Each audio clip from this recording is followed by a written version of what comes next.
Gim ga gi. Let's do this.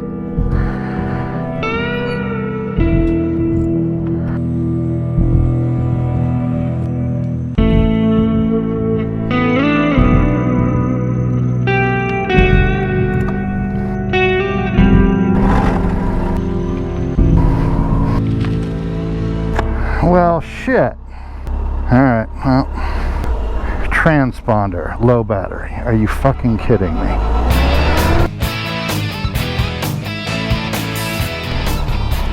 Yeah, it keeps on flashing back and forth, so it's got to be important. I was gonna go, but... Alright, see you in a minute. Let's do this round 2.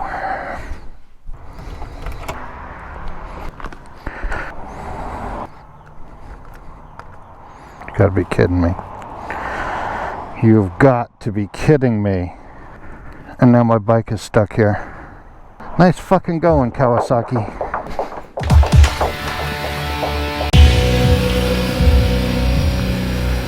Gim ga gi, motherfucker. Third time.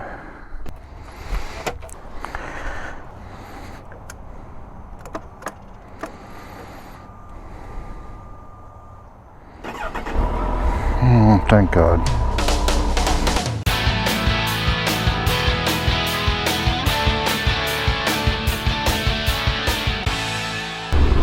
Something smells good. Bacon! Bacon, bacon, bacon, bacon, bacon. Alright. So, I don't know how this is going to work today. Because, as you can tell,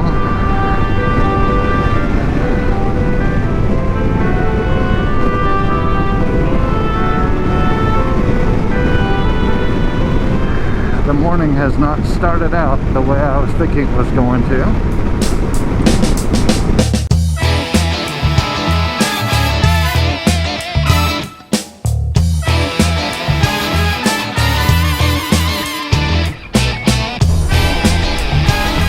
Memories. So at this house, I met this man. His name is Convertable. Now that goes back to 1999 when I first met this gentleman, and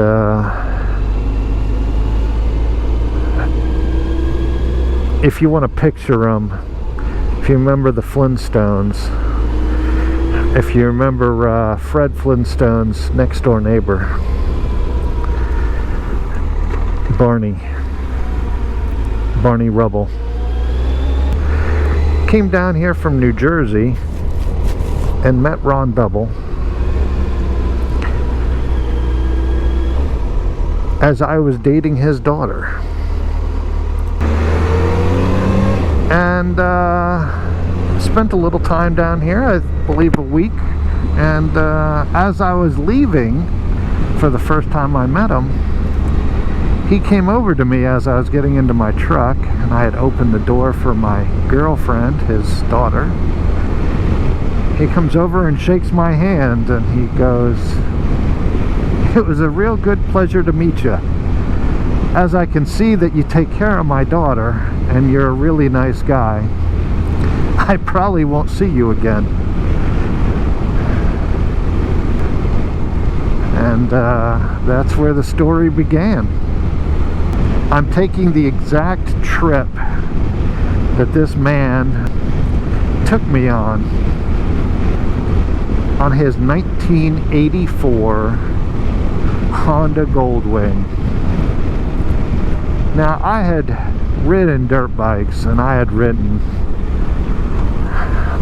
motorcycles, but not a road bike. Never been on a highway, never been on back road, never been on anything other than a little bit of dirt.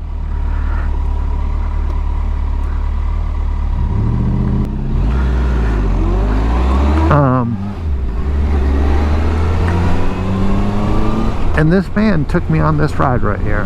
Now, it looked a lot different.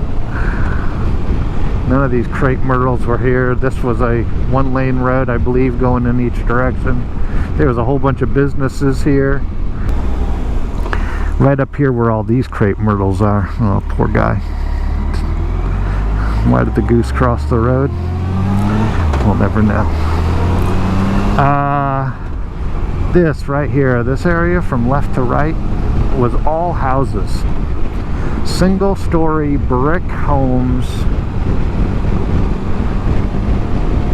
And I still don't know why they tore them all down to build this. I don't know. I don't get it. So he got me onto his motorcycle, pair of jeans, t-shirt, a 3/4 helmet, no communication,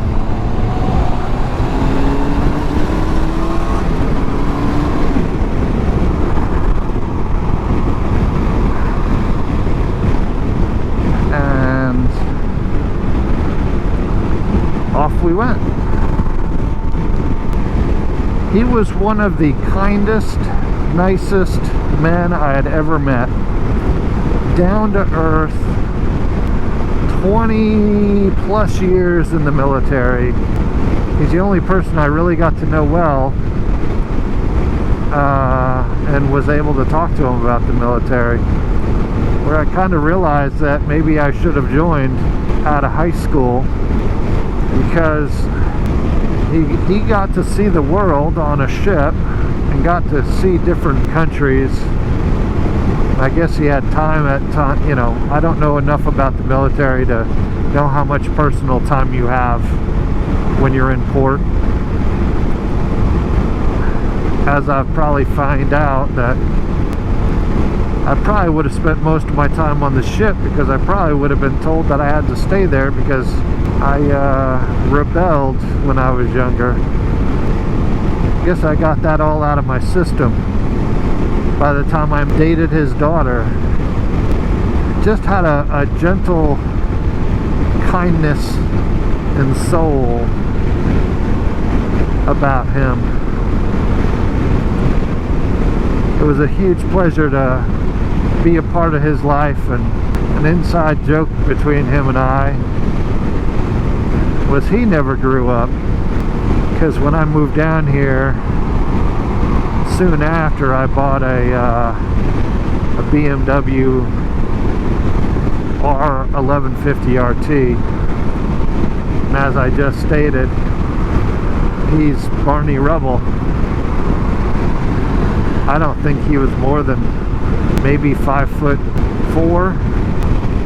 BMWs were not made for short people, so he would always tell the people that we were around when we got off the motorcycle, he's like, you know, I let him ride my motorcycle, but he won't let me ride his. Must be those BMW people. He just could walk up to anybody and start a conversation. Just a huge, one of those men in your life that you're just happy you met. You want to talk about stories, God. He told me stories. And then him and I made a whole lot of stories. And we'll get to that later.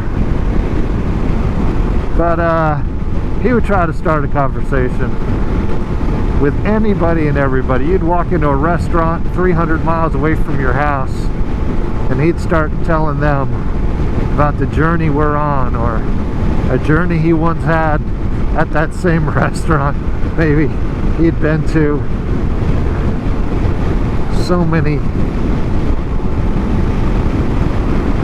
years ago. Just one of the nicest men you'd ever meet. This is where I look at a gas station and say, you might want to go back and get some gas, Blake. See, the little spirit of Ron Double is not in me right now, because I would have had to have filled up for any ride that we were going to go on, because you never knew where we were going to go, and you didn't know how long it was going to be, and he didn't want to wait around for filling up gas. He would, but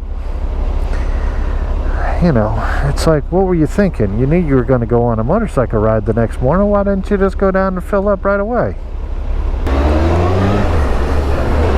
That reminds me of him right there too. A yellow Mustang, because that's what he drove.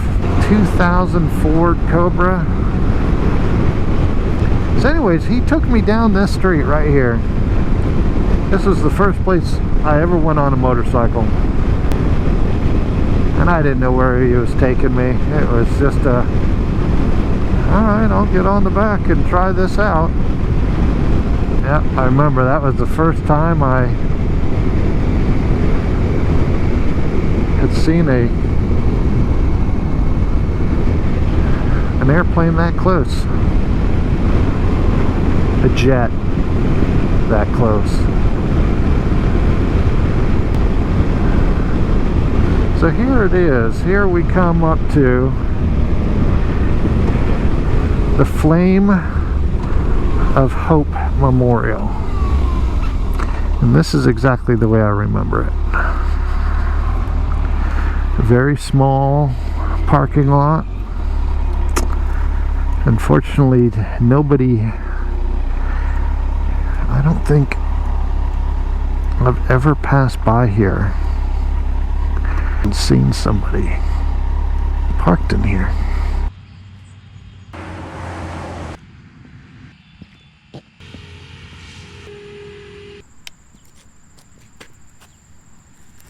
Let's hope this works. I'd said on the motorcycle ride over here, he was in the Navy for many years, and I thought that this would be, I've never opened up a square tin.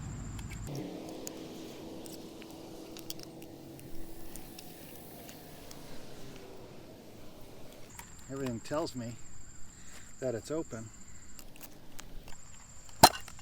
There it is. So, Missouri Meerschaum, as you can see, and it's a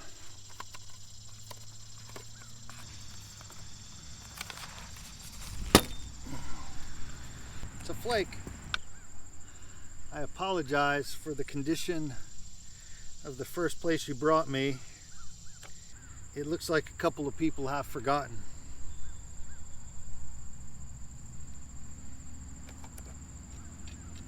So this is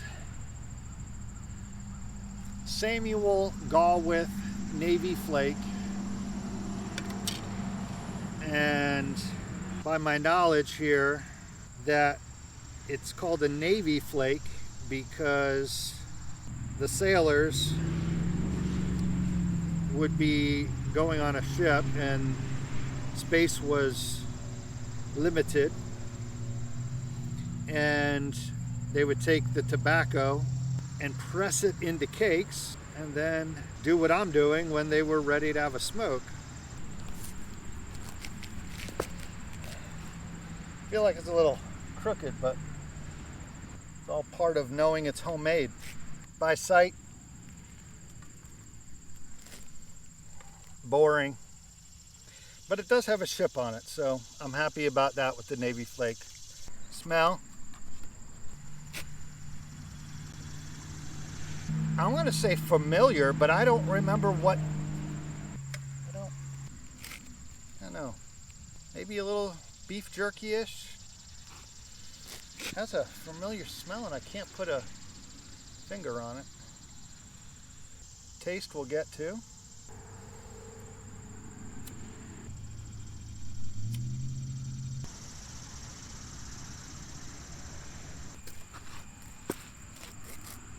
Taste leathery. This one's hard. It's not impressive. Smell ain't bad for when it's out in the air. I don't know if I'd smoke this indoors. it's hard to keep lit, which was probably good back then with, you know, sailors that would be smoking a pipe on a ship. They're not going to sit around and have, you know, 20 minutes to have a pipe. So they wanted a pipe to go out frequently, because they would just be smoking it sitting on the ship, crossing the ocean, not knowing when they were going to see land again. And they had, you know, jobs and that stuff to do while they were on the ship. So it's not good and it's not bad.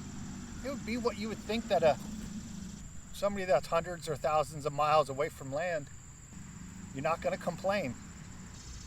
How does it make me feel? In tune. This is one of those smokes, spark it up, and you have, you know, a couple hours out of one bowl. It's not a sit down and enjoy the bowl. Sit down and have a project. I will not be buying another tin of this. To buy or not to buy? Not to buy. I'm going to get going. Hopefully I gave you what you were looking for on the review.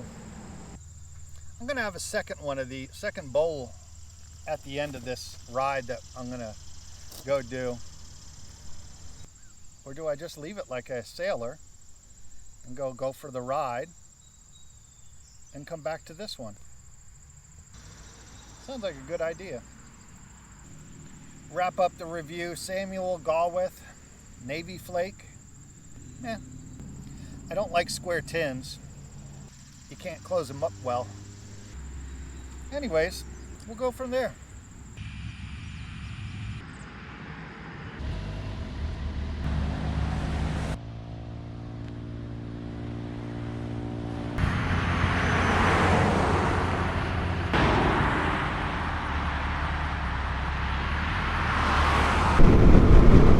So here we go. We're continuing our ride as I took so many years before.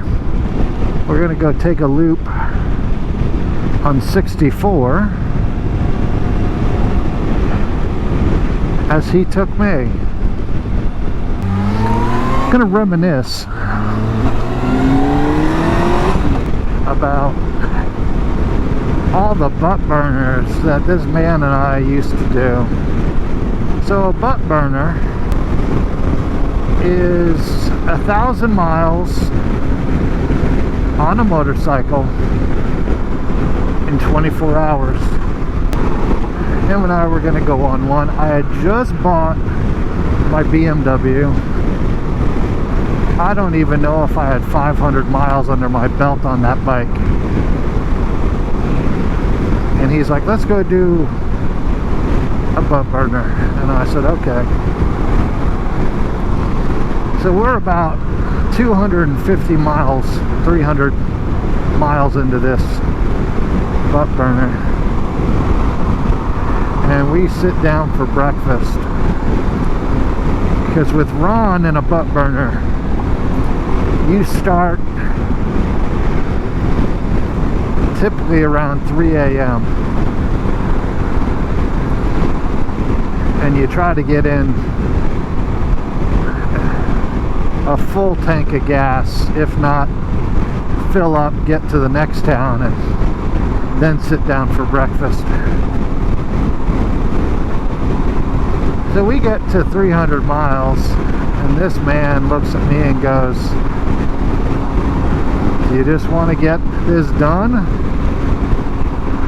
Or do you want an experience? And I said, well, shit. Let's do the experience.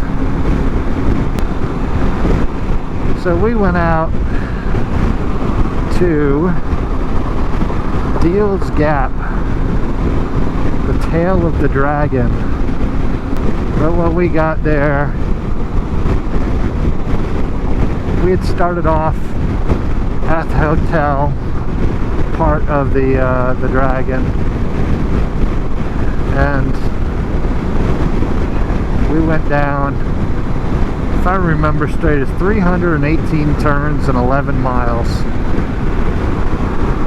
got down to the end, turned around, did it again, and we said, well, let's do it one last time. So we went back for the third time, and at that point we said, well, we got to get going home.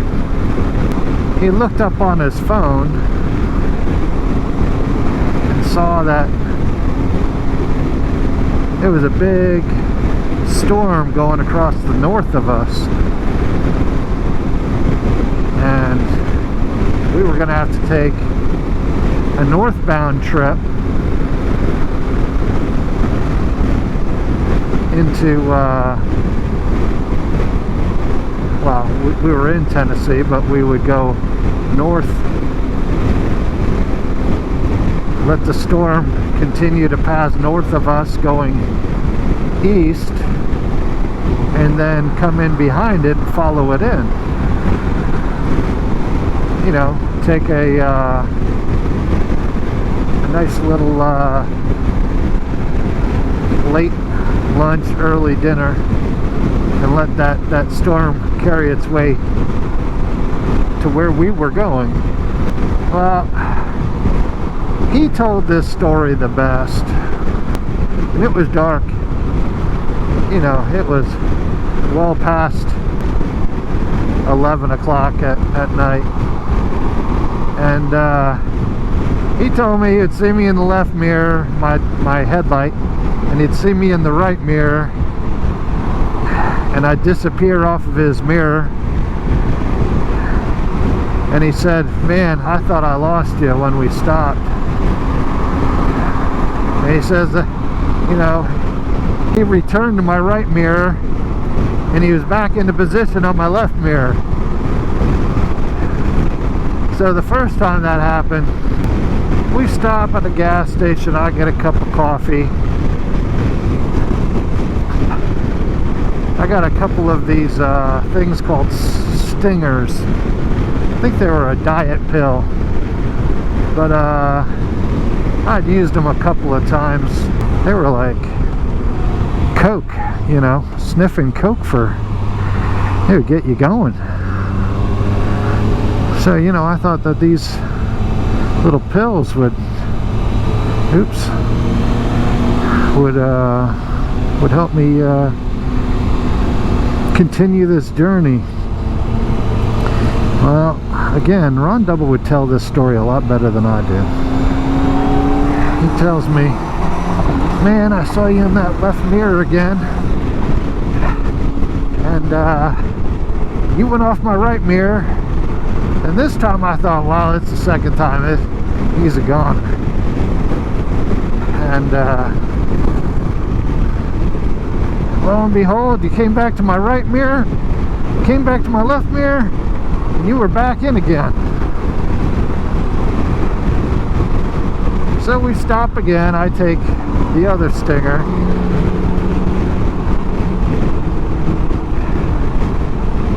We're back on the road again. We're now on the second time going off the road, and I will tell you, whoever came up with those rumble strips on the side of the road, I thank them for my life, because I would have been dead. So it was the third time. He surely thought I was a goner, and he said it the same way. There he goes for the third time. Disappears from the left mirror into my right mirror, and this time you were gone a little bit longer. And I said, yep, third time's the charm. He's definitely a goner.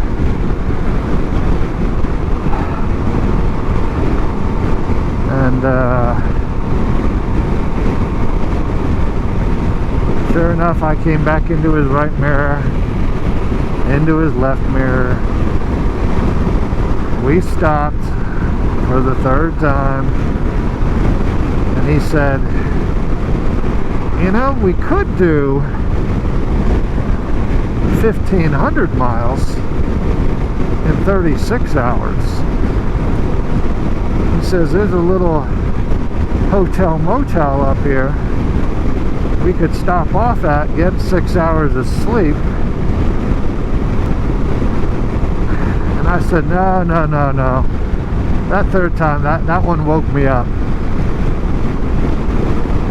And it did. It woke me up enough to get home.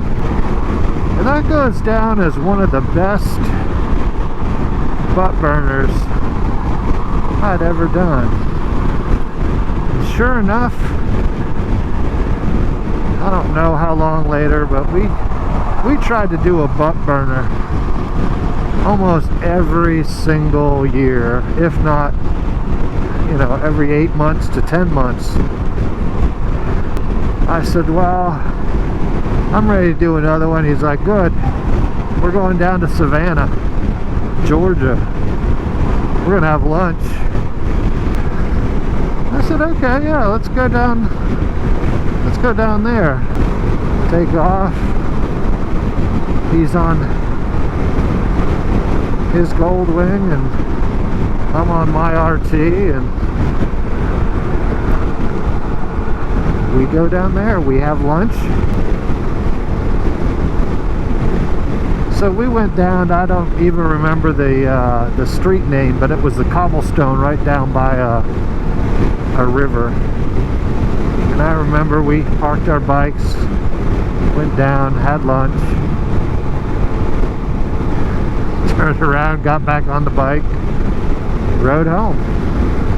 1,000 miles, check. That time, no falling asleep.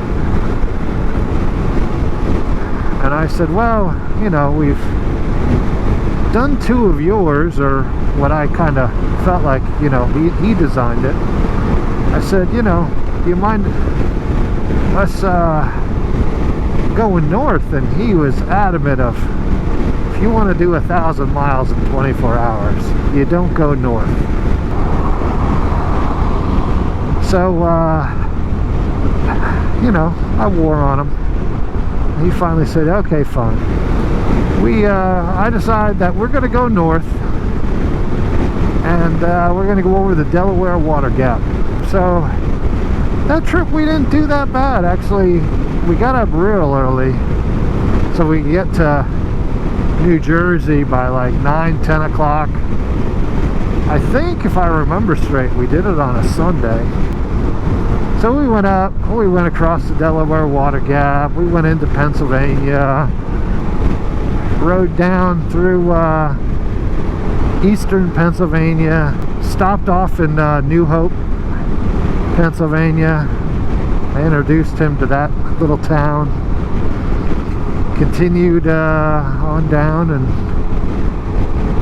entered northwest Virginia, and I think that's where the 80 is. And came 80 south to Staunton. Came on home. That was a good one. I think the next one after that, he said, let's go to West Virginia. He says nobody lives there, but it's beautiful country, and he was right.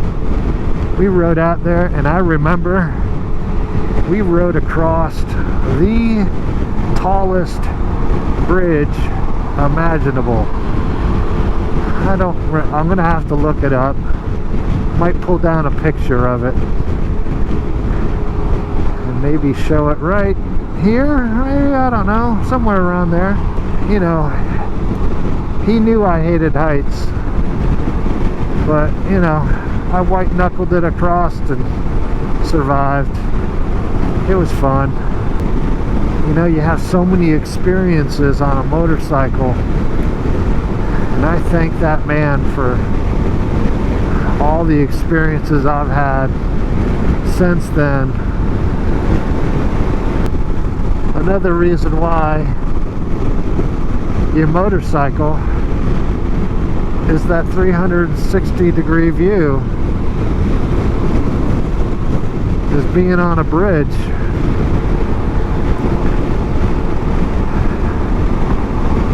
Just beautiful to ride over this. It's a beautiful Sunday morning. Anyways, that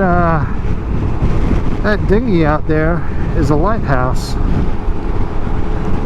I had a dream one day that I wanted to buy it and live out there. Nice little kayak trip. You know, it's a huge lighthouse. Big enough for a bed and, you know, satellite TV. I don't know.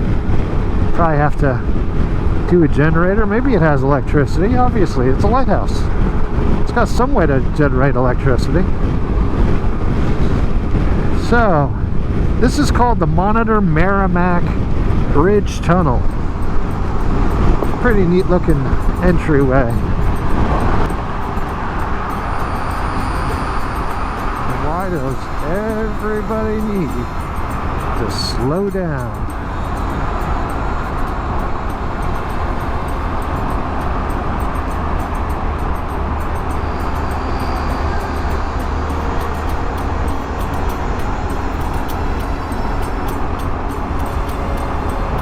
When you come into a goddamn tunnel. And this is one of the widest tunnels. This is, I don't know, you probably have 12 feet of width here. But everybody, they go down, they go, oh, we gotta slow down. And then they go up the hill and they go, oh, it's a hill. And here in Virginia Beach, or Tidewater, Hampton Roads, whatever you want to call it,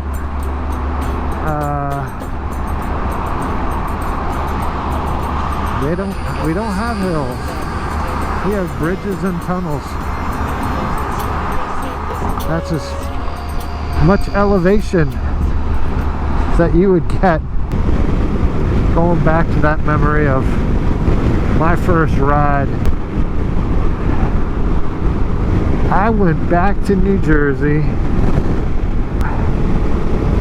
put in for my day off, the first day back from a vacation,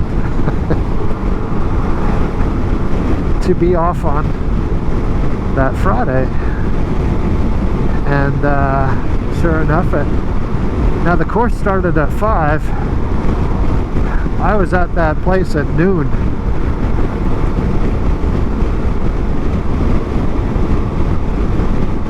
And sure enough, 4:30,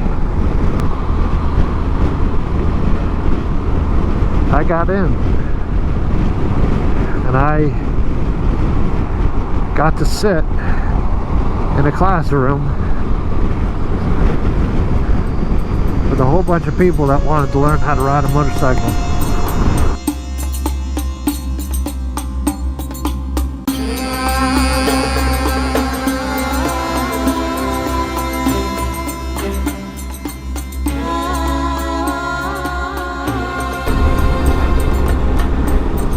And I'm going to bring another memory to you guys.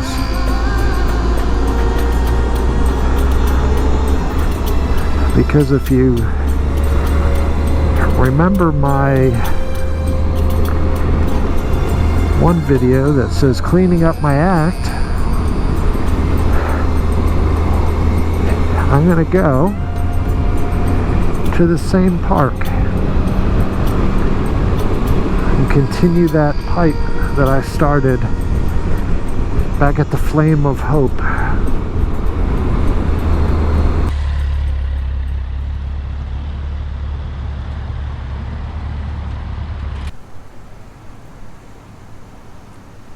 It was a good day.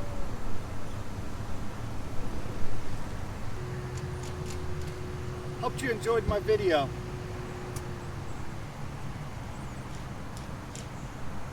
If you didn't, I don't care.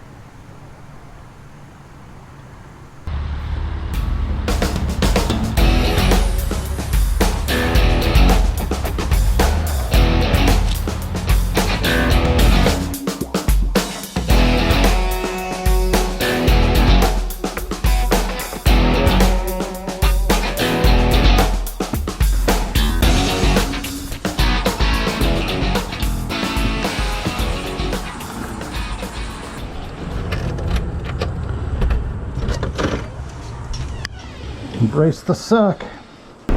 Somebody's doing a wake and bake.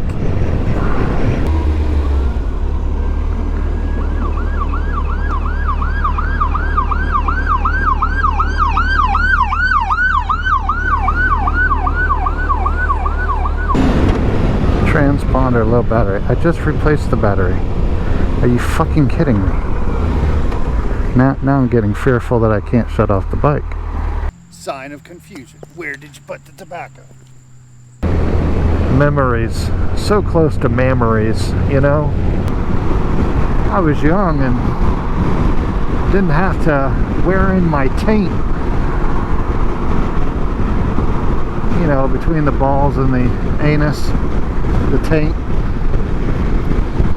You have to toughen that up to do 1,000 miles in 24 hours.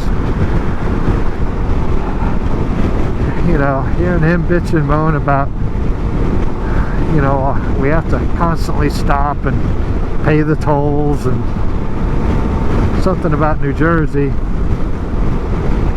you don't have to pay to get in, you gotta pay to get out. Actually, it's kind of like a marriage. I met the nicest man that rode a Honda. That was Ron Double.